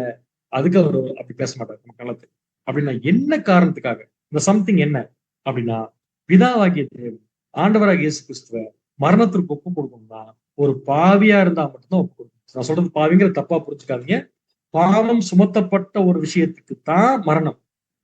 ஆனா நம்முடைய ஆண்டவர் பிறந்தது பரிசுத்தத்துல, பிறந்தது பரிசுத்த ஆவியில, வளர்ந்தது பரிசுத்தத்துல, மரிக்கிற வரைக்கும் பரிசுத்தம். அப்ப பாவமே இல்லாத ஒருத்தரால எப்படி பாவத்தின் சம்பளம் மரணங்கிறத வாங்க முடியும்? வாங்க முடியாது. அப்படின்னு என்ன ஆகணும்? ஒண்ணு, அவர் பாவம் செஞ்சு பாவியாகணும். இல்லாட்டி அவங்க அப்பா இவரை பாவ நிவாரண பலியாக ஒப்புக்கணும். சோ இதுக்கெல்லாம் பழைய ஏற்பாட்டில் நிறைய விஷயங்கள் இருக்கு. அது நமக்கு இப்ப வேண்டாம். ரொம்ப டீட்டெயிலா பின்னாடி கடவுள் சித்த மாதிரி தான் பார்க்கும். சோ இப்ப என்ன பண்ணியான்னா, தேவன் இப்ப பாவத்தை அவர் மேல சுமத்தியாகும். எப்படி சுமத்துறதுன்னு தேவன் யோசிச்சார். ஏன்னா இயேசு கிறிஸ்து இப்ப சிலுவையில் இருக்காரு. சிலுவையில் இருக்கிற ஒருத்தர் சிலுவையில் இருந்து பாவம் செய்யறதுக்குலாம் வாய்ப்பே இல்லை. பாவத்தை சுமத்தவும் முடியாது. சோ எந்த அடிப்படையில தேவன் யோசிச்சாருன்னா, என் மகன் இப்ப மரிக்கணும், மரிச்சாதான் இத்தனை பிள்ளைகள் உயிர்த்தெழுந்து வரணும். அதனால தேவன் ஒரு பிளான் போட்டாரு. என்ன பிளான்னா, இயேசு கிறிஸ்து சற்றும் எதிர்பார்க்காத ஒரு பிளான். அப்படின்னா இயேசு கிறிஸ்து இந்த பூமியில வாழ்ந்தப்ப என்ன தைரியத்துல வாழ்ந்தார்? எல்லாருமே அவர் போட்டு திட்டினாங்க. யார்கிட்டயுமே கோஆபரேஷன் இல்ல. கடைசியில அடிச்சு கொண்டுட்டாங்க. அப்ப இந்த சிச்சுவேஷன் மத்தியில இயேசு கிறிஸ்து என்னைக்காவது பயந்து இருந்தாரா? வருத்தத்தோட தான் இல்ல. அப்படின்னா என்ன விஷயம் அவரை உறுதிப்படுச்சுன்னா, ஒரே ஒரு விஷயம். அது என்னன்னா, எங்க அப்பா எப்பவும் என் கூட இருக்காரு. இந்த அஷூரன்ஸ் இயேசு கிறிஸ்து ஃபுல்லா இருந்துச்சு. வாசிக்கலாம் பாருங்க. யோவான் 8ஆம் அதிகாரம் 16ஆம் வசனம். யோவான் 8ஆம் அதிகாரம் 16ஆம் வசனம். நான் நியாயம் தீர்த்தால் என் தீர்ப்பு சத்தியத்தின்படி இருக்கும். ஏனெனில் நான் தனித்திருக்கவில்லை, நானும் என்னை அனுப்பின பிதாவுமாக இருக்கிறோம். அதாவது பரலோகத்துல இருந்து இயேசு கிறிஸ்து வந்துட்டா கூட அவருடைய மைண்ட்ல நல்லா புரிஞ்ச விஷயம் என்ன, நான் தேவன் எங்க அப்பா பரலோகத்துல இருக்காரு, நான் பூமியில் இருக்கிறேன். ஆனா நாங்க 2 பேரும் ஒன்னா தான் இருக்கோம். எப்படின்னா அவருடைய பரிசுத்தாவி எனக்குள்ள இருக்குது. அவர் சொல்ல நினைக்கிறது என்கிட்ட சொல்லிடுவாரு. நான் என்ன செய்யணுங்கிறது அவர் சொல்லுவாரு. சோ நானும் எங்க அப்பாவும் தனியா இருந்ததே இல்லை அப்படிங்கிற ஒரு மைண்ட் செட் அவருக்குள்ள இருந்துச்சு. அதற்கு தீ போடும் வகையில தேவன் என்ன பண்ணாரு சில சமயத்துலன்னா, இயேசு கிறிஸ்து ரிமார்க்கபிள் திங்ஸ் எல்லாம் பண்ணும்போது அப்ரிஷியேட் பண்ணுவார். பாத்தீங்கன்னா உதாரணத்துக்கு அவர் பேப்டிசம் எடுக்கும்போது வானத்துல இருந்து ஒரு சத்தம் உண்டு. இது வரைக்கும் தன் பையனை தன் வாயால பையன் சொல்லாத அப்பா பிதாவாகிய தேவன் இயேசு கிறிஸ்து பேப்டிசம் எடுக்கும்போது என்ன சொல்றாருன்னா, இவருடைய நேசகுமாரன் இவர் தான் பிரியமா இருக்கிறார். அப்ப சத்தம் பிதாவாகிய தேவனுடையது. அப்ப தேவன் இயேசு கிறிஸ்து ஞானஸ்தானம் எடுக்கிறத பரத்துல இருந்து அங்கீகரிக்கிறாருன்னா அது எவ்வளவு பெரிய ஒரு ஆச்சரியமான விஷயம் நம்முடைய ஆண்டவருக்கு இருந்திருக்கும். அந்த உற்சாகம் எந்த அளவுக்கு அவருக்குள்ள வேலை செஞ்சிருக்கும். சோ வேலை செய்ய ஆரம்பிக்கிறார். சில சந்தர்ப்பங்கள் அது வெளிப்படுத்தி காமிப்பார். எங்க அப்பா என் கூட தான் இருக்காரு. எப்படின்னா அவருடைய க்ளோஸ் ஃப்ரெண்ட் லாசர் அவர் மரிச்சிட்டார். மரிச்சு அவர் வீட்டுக்கு போகாம நமக்கு நல்லா தெரியும் கல்லறைக்கு போறார் இயேசு கிறிஸ்து. கல்லறைக்கு போயிட்டு எல்லா சொந்தக்கார ஜனங்களும் சூழ்ந்திருக்கிறப்ப இயேசு கிறிஸ்து ஒரு ஸ்டேட்மெண்ட் சொன்னாரு, லாசருவே எழுந்து வெளிவா. இப்ப நல்லா புரிஞ்சுக்கலாம், இயேசு கிறிஸ்து லாசருவே எழுந்துச்சு வெளியவான்னு சொன்ன லாசரு வருவான்னு வரமாட்டாரு. ஏன்னா அந்த பர்மிஷன் யார்கிட்ட இருக்குன்னா தேவன். அப்படி இப்ப என்ன பண்ணியிருக்கோம் இயேசு கிறிஸ்து, லாசருவை எந்திரிச்சு வெளியவான்னு சொல்றதுக்கு முன்னாடி தேவன் கிட்ட ஒரு பிரேயர் பண்ணியிருந்தோம். தேவனே, இப்ப நான் சொல்லாம வேண்டாம். இப்ப இயேசு கிறிஸ்து ஒரு கேள்வி கேட்டோம்னா தேவன் இம்மீடியட்டா பதில் கொடுக்குறான்னு என்ன அர்த்தம்? எங்க அப்பாவும் நானும் கம்யூனிகேஷன்ல தான் இருக்கோம். ஒன்னாத்தான் இருக்கிறோம். நான் எப்ப கூப்பிட்டா அவர் பேசுவார். நான் இங்கதான் இருக்காரு எங்க அப்பா. எங்க அப்பா நான் கூப்பிட்டா பேசுவார். அப்படிங்கிற ஒரு தைரியம் இயேசு கிறிஸ்துக்கு இருந்துச்சு. அதனால லாசர் எந்திரிச்சு வெளியே வந்தாரு. லாசர் வெளியே வந்ததுக்கு அப்புறம் இயேசு கிறிஸ்து தேவனை பார்த்து எப்படி ஸ்தோத்திரிக்கிறார் பாருங்க. யோவான் 11ஆம் அதிகாரம் 41ஆம் வசனம். யோவான் 11ஆம் அதிகாரம் 41ஆம் வசனம். ம், அப்பொழுது மரித்தவன் வைக்கப்பட்ட இடத்திலிருந்த கல்லை எடுத்து போட்டார்கள். ம், இயேசு ம், தம்முடைய கண்களை ஏறெடுத்து, ம். பிதாவே, நீர் எனக்கு செவி கொடுத்தபடியினால் உம்மை ஸ்தோத்தரிக்கிறேன். அந்த ஸ்டேட்மெண்ட் பாருங்க எப்படி இருக்கு. பிதாவே, எங்க அவர் அப்பா பார்த்து சொல்றாரு, நீர் எனக்கு செவி கொடுத்தபடியினால் அப்படின்னு இயேசு கிறிஸ்து கேட்டிருக்காரு தன் வாயால. பிதா இயேசு கிறிஸ்துக்கு செவி கொடுத்திருக்காரு அப்படின்னு என்ன அர்த்தம்? எப்பொழுதுமே இயேசு கிறிஸ்து கூப்பிட்டா பிதா பேசுவார், பேசுவார், பேசுவார். இதை அவர் சொல்லியே காமிக்கிறார் பாருங்க. 42ஆம் வசனம் முதல்ல. 42ஆம் வசனம். நீர் ம், எப்பொழுதும் எனக்கு செவி கொடுக்கிறீர் என்று நான் அறிந்திருக்கிறேன். ம், ஆனாலும் நீர் என்னை அனுப்பினதை சூழ்ந்து நிற்கும் ஜனங்கள் விசுவாசிக்கும்படியாக அவர்கள் ம். நிமித்தம் இதை சொன்னேன் என்றார். என்ன கிளியரா சொல்றாரு பாருங்க. நீங்க எப்பவுமே எனக்கு செவி கொடுக்குறீங்க, எனக்கு நல்லாவே தெரியும். அப்ப இயேசு கிறிஸ்து இந்த பூமியில 33 வருஷம் தனியா இருந்தாரா? பரலோகத்துல இருக்கிற பிதாவுடைய பிரசன்னத்திலே இருந்தாருன்னா, பிரசன்னத்துல தான் இருந்தார். அப்ப அவருக்கு இவ்வளவு அடிகள், சித்திரவதைகள் வரும்போது கூட, அவர் அது எல்லாத்தையும் தாங்கினதுக்கு ஒரே ஒரு காரணம், அவங்க அப்பா என் கூட இருக்காரு. ஆனால் எப்ப சிலுவை மரணத்துக்குள்ள, இன்னும் சிலுவை மரணம் சொல்றத விட கெத்செமனே தோட்டத்துக்குள்ளே சொல்லலாம். ஒரு விஷயம் இயேசு கிறிஸ்துக்கு எது கட் ஆயிடுச்சுன்னா, பிதா அவர் கூட வச்சிருந்த கம்யூனிகேஷன் சேனல கட் பண்ணார். ஏன் கட் பண்ணார்? இப்ப இயேசு கிறிஸ்து மேல என்ன சுமத்தப்படணும்? பாவம் சுமத்தப்பட வேண்டும். இயேசு கிறிஸ்து மேல பாவம் சுமத்தப்பட வேண்டும் என்றால், அவர் பாவத்தை ஏற்றுக்கொள்ளக்கூடிய ஒரு சராசரி மனுஷனா மாறணும். அப்படி மாறுவதற்கு தேவன் என்ன பண்ணாருன்னா, அதுவரைக்கும் தேவன் பேசிட்டு இருந்தார் இயேசு கிறிஸ்து கூட. அதுக்கப்புறம் ஒரு ஸ்டேஜ்ல இருந்து கெத்செமனே தோட்டத்துல இருந்து பாத்தீங்கன்னா, இயேசு கிறிஸ்து கேட்ட எந்த பிரேயருக்கும் தேவன் இருந்து பதிலே வரல. இது எப்ப இயேசு கிறிஸ்துக்கு புரியுதுன்னா, மரிக்கிறதுக்கு கொஞ்ச நேரத்துக்கு முன்னாடி புரியுது. என்ன புரியுதுன்னா, என் அப்பா என் கூட பேசுறத கட் பண்ணிட்டாரு. இதுதான் அவருக்கு புரியுது. சோ தேவன் ஏன் இதை பண்ணார்? யோவான் 9ஆம் அதிகாரம் 31ஆம் வசனம். யோவான் 9ஆம் அதிகாரம் 31ஆம் வசனம். ம், பாவிகளுக்கு தேவன் செவி கொடுக்கிறது இல்லை என்று அறிந்திருக்கிறோம். ம். ஒருவன் தேவ பக்தி உள்ளவனாய் இருந்து அவருக்கு சித்தமானதை செய்தால் அவனுக்கு செவி கொடுப்பார். கண்டிப்பா ஒருத்தன் தேவ பக்தியா இருந்து அவருக்கு சித்தமானதை செஞ்சா செவி கொடுப்பார்.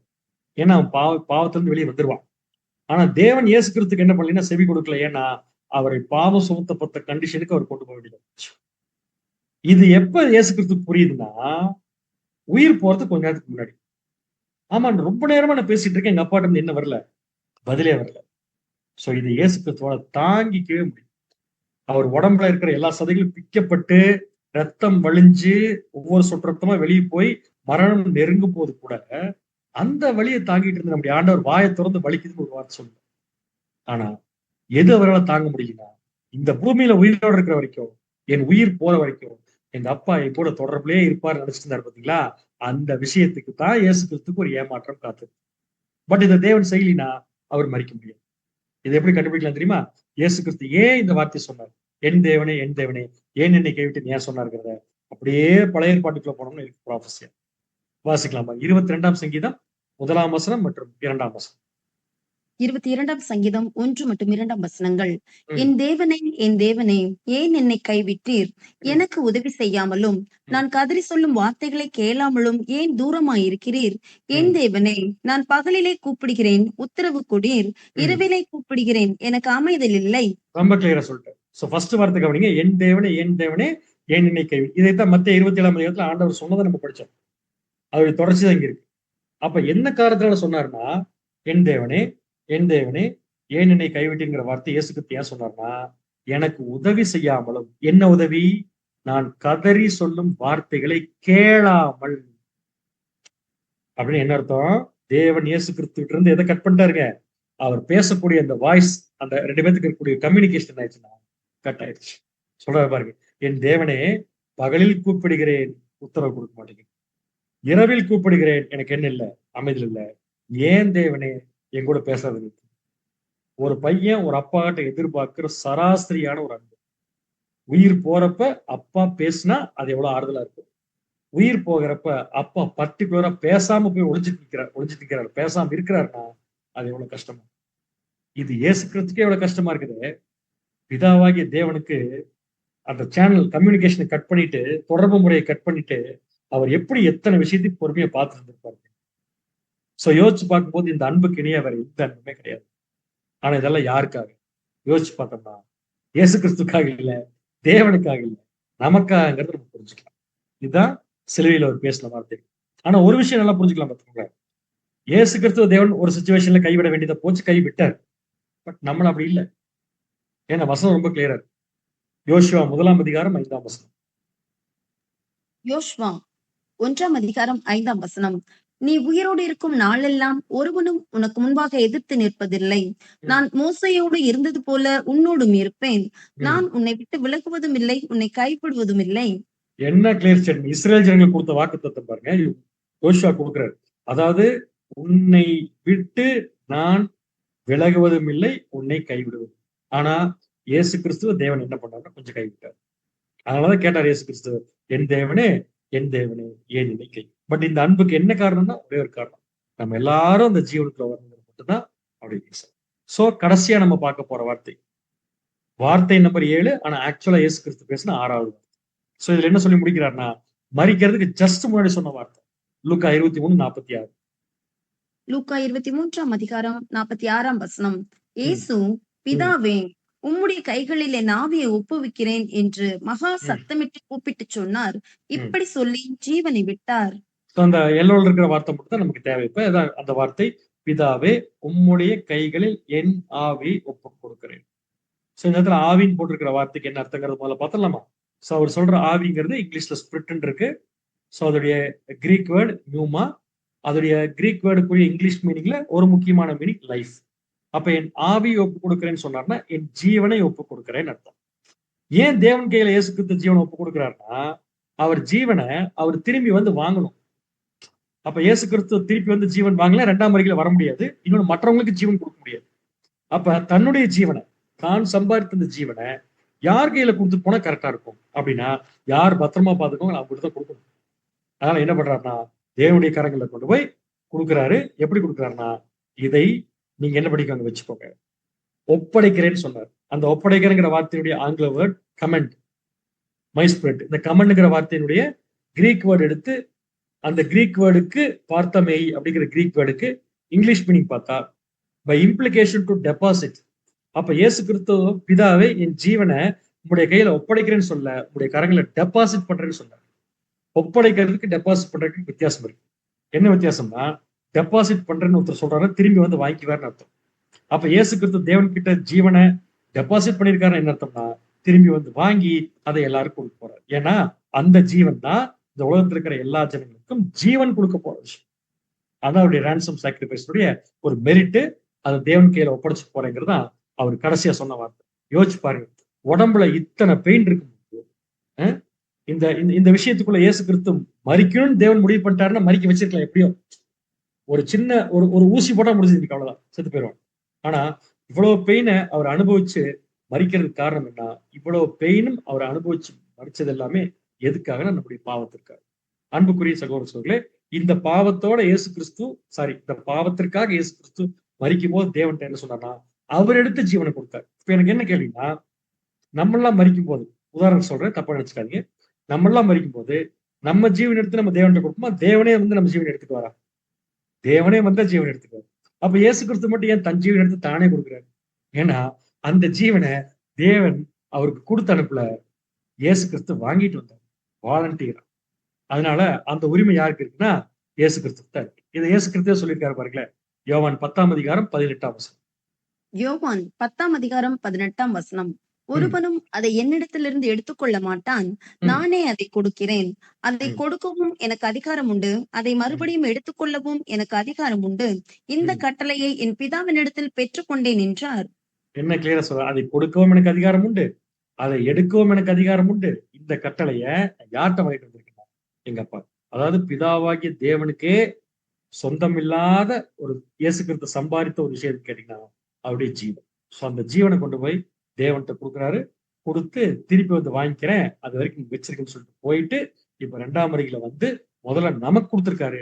அடுத்து என்ன பண்ண போறாருன்னா உலக ஜனங்களுக்கு கொடுக்க போறோம். சோ இப்ப நம்ம எதுக்காக இதெல்லாம் படிச்சோம்? மரிக்கும் போது இயேசு கிறிஸ்துக்குள்ள என்ன சிந்தை இருந்துச்சு, அதை கண்டுபிடிக்கிறதுக்காக அவர் பேசின வார்த்தைகள் எடுத்து படிச்சோம். சோ இந்த வார்த்தைகள் முழுசு எடுத்து படிச்சு டீப் மீனிங் பார்க்கும்போது என்ன தெரிய வருதுன்னா, அவர் தனக்கானவைகள் அல்ல பிறனுக்கானவைகள் தான் பார்த்திருக்காரு. அது மட்டும் இல்ல, இந்த பூமியில ஒருத்தர் கூட கெட்டு போகக்கூடாதுங்கிறது அவர் தெளிவா இருந்திருக்காரு. அவருக்குன்னு தேவன் கொடுத்த விஷயத்தையும் கரெக்டா செஞ்சிருக்காரு, மத்தவங்களுக்கு அவர் செய்ய வேண்டிய விஷயத்தையும் கரெக்டா செஞ்சிருக்காரு. தனக்குன்னு தேவன் கொடுத்ததையும் கரெக்டா செஞ்சிருக்காரு, இண்டிவிஜுவல் லைஃப். மத்தவங்களுக்கு அவர் கொடுக்க வேண்டியது கரெக்டா கொடுத்திருக்காரு. சோ இதெல்லாம் பார்க்கும்போது நமக்கு என்ன படம்னா, நம்ம லைஃப்லயும் அதே மாதிரிதான். ஏன்னா நம்ம யாரை ஃபாலோ பண்றோம் அப்படின்னா, நம்முடைய ஆண்டவராக இயேசு கிறிஸ்துவ ஃபாலோ பண்றோம்னா என்ன அர்த்தம்? அவர் போன வழியில் நம்ம போறோம் என்ன அர்த்தம்னா, அவர் செய்யற மாதிரியே நம்ம எல்லாத்தையுமே செய்யணும். நம்மளும் கரெக்டா இருக்கணும், மத்தவங்களுக்கு என்ன செய்யணுமோ அதை நம்ம கரெக்டா செய்யணும். இதைத்தான் பேதுரு ரொம்ப அழகா சொல்லுவார். 1 பேதுரு 2ஆம் அதிகாரம் 21ஆம் வசனம். 1 பேதுரு 2ஆம் அதிகாரம் 21ஆம் வசனம். இதற்காக நீங்கள் அழைக்கப்பட்டும் இருக்கிறீர்கள். ஏனெனில் கிறிஸ்துவும் உங்களுக்காக பாடுபட்டு நீங்கள் தம்முடைய அடிச்சுவடுகளை தொடர்ந்து வரும்படி உங்களுக்கு மாதிரியை பின்வைத்து போனார். நம்முடைய ஆண்டவர் முன்னாடி போயிட்டாரு, ஆனா பின்னாடி வர நமக்கு முன் வச்சுட்டு போயிருக்காரு. எதைன்னா அவருடைய அடிச்சோடுகளை. அந்த அடிச்சோடுகள் வேற ஒண்ணும் இல்லைங்க, அவருடைய லைஃப். அந்த லைஃப்ல ஒரு பாட்டு தான் இப்ப நம்ம சிலுவையில அவர் பேசின வார்த்தைகள் பார்த்தோம். அவர் லைஃப் பூராமே எப்படித்தான் இருக்குன்னா இப்படித்தான் இருக்கு. அடிச்சா சத்தம் போட மாட்டேன்ட்டாரு, அடிக்கிறவனுக்கு எல்லாத்தையும் கொடுத்துருவேன்ட்டாரு. ஆனா அடிக்கிறவனுக்கு சேர்த்து உயிரையும் நான் கொடுப்பேன். இந்த மென்டாலிட்டி நம்முடைய ஆண்டவர்கிட்ட நம்ம கத்துக்கொள்ள வேண்டிய விஷயம். நம்மளை யாரோ ஒருத்தர் சொல்லிட்டாங்கன்னா நமக்கு பயங்கரமா கோவம் வருது. நமக்கு யாரோ ஒருத்தர் ஏதாவது பண்ணிட்டாங்கன்னா உடனே ஒரு கோவம் வருது. அப்படிலாம் இயேசு கிறிஸ்து கோவப்பட்டு இருந்தாருன்னா என்ன இருக்கும்? அப்ப அவர் நம்ம பின்பற்றேன்னு சொல்லிட்டு போயிட்டு இருக்க நாம, அவர் செஞ்சதை விட்டுட்டு செய்யாதெல்லாம் அவர் சொல்லாதெல்லாம் பண்ணிட்டு இருந்தோம்னு வச்சுக்கோங்களேன், அப்ப அவர் பின்னாடி போறதா நமக்கு அர்த்தம் இருக்காது. பவுல் சொன்ன வார்த்தை நம்ம வாழ்க்கையில் நிறைவேறாது. கிறிஸ்து இயேசுவில் இருந்த சிந்தை உங்களிலும் இருக்க கடவுள்னு பவுல் சொன்ன அந்த வார்த்தை நம்ம லைஃப்ல நிறைவேறும்னா அதுக்கு ஒரே ஆப்ஷன் தான். அவர் என்ன பண்ணாரோ அதுதான் நமக்கு. என்ன ஸ்டைல்ல ஒர்க் பண்ணாலும் அந்த ஸ்டைல் தான் நமக்கு வேணும். அது வேற ஒண்ணும் இல்லைங்க. யாரையுமே குற்றம் கண்டுபிடிக்காம, யாரை பத்தியும் தப்பா பேச, நம்மளை வந்து அடிச்சாலும் சரி, என்ன பண்ணாலும் சரி, நாம திருப்பி அடிச்சவங்களையும் சரி, மற்றவங்களையும் சரி காயப்படுத்தாம, துன்பப்படுத்தாம, நாம அடி வாங்கிட்டு சத்தம் போடாம இருக்கிறது இயேசு கிறிஸ்துவுக்கு தேவன் கொடுத்த கிஃப்ட். அதே கிஃப்ட் நமக்கு இந்த பூமியில கிடைக்குதுன்னா, நாம சந்தோஷமா அதை வாங்கிட்டு மற்றவங்களை குறை சொல்லாம இருந்தோம்னா, இயேசு கிறிஸ்து போற பாரு நம்ம போறோங்கிறதுல எந்த மாற்று கருத்தும் இல்லை. யோசிச்சு பாருங்க, இயேசு கிறிஸ்து இந்த சாம்பிள் பண்ணி காமிக்கிறதுக்காக தன் உயிரை எப்படி கொடுத்திருக்காரு. ரொம்ப அழகா இருக்கு இந்த வசனம். ஏசாயா 53ஆம் அதிகாரம் வசனம் 5 மற்றும் 6. ஏசாயா 53ஆம் அதிகாரம் 5 மற்றும் 6ஆம் வசனங்கள். நம்முடைய மீறுதல்கள் நிமித்தம் அவர் காயப்பட்டு நம்முடைய அக்கிரமங்களின் நிமித்தம் அவர் நொறுக்கப்பட்டார். நமக்கு சமாதானத்தை உண்டு பண்ணும் ஆக்கினை அவர் மேல் வந்தது. அவருடைய தழும்புகளால் குணமாகிறோம். நாம் எல்லாரும் ஆடுகளைப் போல வழி தப்பித்திருந்து அவனவன் தன் தன் வழியிலே போனோம். கர்த்தரோ நாம் எல்லாருடைய அக்கிரமத்தையும் அவர் மேல் விழ பண்ணினார். நல்ல பாயிண்ட்ங்க. கர்த்தரோ நம்ம எல்லாருடைய அக்கிரமத்தையும் இயேசு கிறிஸ்து மேல விழ பண்ணிட்டார். அந்த அக்கிரமம் என்ன? நம்முடைய மீறுதல்கள், நம்முடைய அக்கிரமங்கள். நமக்கு வரக்கூடிய எல்லா விஷயங்களுக்கும் இயேசு கிறிஸ்து பரிகாரம் பண்ணிட்டார். பரிகாரம் பண்ண இயேசு கிறிஸ்துக்கு நம்ம என்ன பண்ண போறோம் அப்படின்னு கேட்டா, நமக்கு அந்த மாதிரி சூழ்நிலைகள் வரும்போது மத்தவங்களை நம்ம மன்னிச்சு விட்டுட்டு போறதா கரெக்ட். ஆனா திருப்பி பண்ணும்போது எது போயிரும்னா சமாதானம் போயிடும். வசனம் கிளியரா இருக்கு. நமக்கு சமாதானம் வரணுங்கிறதுக்காக அவர் அடிபட்டு இருக்காரு. அதை பின்பற்றி வரக்கூடிய நாம நமக்கு நாமளே சமாதானத்தை கெடுத்துக்கிற சூழ்நிலை உட்காந்துட்டோம்னா, அப்ப இயேசு கிறிஸ்து சிலுவையில் எதுக்காக நமக்கு மறிக்கணும்? அவருடைய லைஃப் நமக்கு எதுக்கு? அவர் பேர் மட்டும் நமக்கு எதுக்கு அப்படிங்கிற கேள்வி நமக்கு வந்துடும். அவருடைய தழும்புகளால் குணமாகும். ஒவ்வொரு தரையும் அவர் தழும்பு பார்க்கிறப்ப இது எனக்காக வாங்க அப்படின்னு நமக்கு தெரியும். அதான் குணமாகுது. தழும்பை பார்த்து பார்த்து குணமாகும். இயேசு கிறிஸ்து வாங்கின ஒவ்வொரு விஷயமும் எனக்காக. திருப்பி நான் இயேசு கிறிஸ்து அடி வாங்க வைக்கிறதுக்கு நான் தயாரா இல்லை அப்படிங்கிறத புரிஞ்சுக்கிட்டு இருந்தோம்னா, இப்ப பேசின இந்த வார்த்தைகள் நம்ம வாழ்க்கையா மாறும். இந்த வார்த்தைகள் வாழ்க்கையா மாறுச்சுன்னா நம்ம கிறிஸ்துவ மாறுறதும் ரொம்ப எளிதா முடியுன்ற எந்த மாற்று கருத்தும் இல்லை. சோ இந்த நாள்ல இந்த சிலுவையில் பேசின வார்த்தைகள் மூலமா நம்ம கற்றுக்கொண்ட பாடங்களை நம்முடைய அனுதின வாழ்க்கையில கடைபிடிக்கிறது மட்டுமே தேவனுக்கு பிரியமா இருக்கிற காரியம் சொல்லி தேவன் தாமே உங்க அனைவரையும் ஆசீர்வதிப்பார்.